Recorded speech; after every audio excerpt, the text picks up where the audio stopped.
কাঙ্ক্ষিত ইলিশের দেখা মিলছে না চাঁদপুরের পদ্মা মেঘনায়। এতে হতাশ জেলে ও আড়তদার। যোগান সংকটে ভরা মৌসুমেও দাম কমেনি মাছের দাম। দাম নাগালের বাইরে থাকায় ইলিশ কিনতে এসে খালি হাতে বাড়ি ফিরছেন অনেক ক্রেতা। চাঁদপুর মাছঘাট থেকে বিস্তারিত জানিয়েছেন প্রতিনিধি বিল্লাল ঢালি।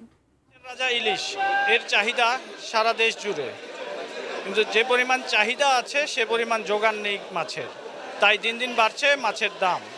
আজকের বাজার রেটটা যদি আমি একটু জানিয়ে রাখি, সেটি হচ্ছে আজকের 1 কেজি ওজনের মাছ যেটি আছে ইলিশ, সেটি কিন্তু বিক্রি হচ্ছে 2500 থেকে 2700 টাকা কেজি প্রতি। এছাড়া 7 থেকে 800 গ্রামের যে মাছ আছে সেটি 2200 থেকে 2400 টাকা কেজি প্রতি বিক্রি হচ্ছে। এছাড়া 5 থেকে 600 গ্রামের যে ইলিশ আছে সেটি বিক্রি হচ্ছে 1400 থেকে 1600 টাকা কেজি প্রতি।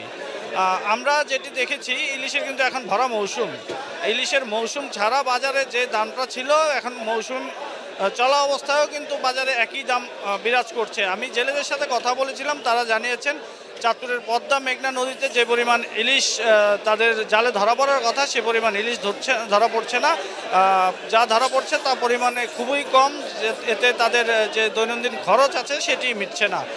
ব্যবসায়ীদের সাথে কথা বলেছি, তারা আমাকে জানিয়েছেন চলতি মৌসুমে ইলিশের যোগান একেবারেই কম। সাগর মোহনায় কিছুদিন ইলিশ ধরা পড়লেও বর্তমানে কিন্তু একেবারেই যোগান কমে গেছে বাজারে, যার কারণে মাছের দামটা বৃদ্ধি পেয়েছে।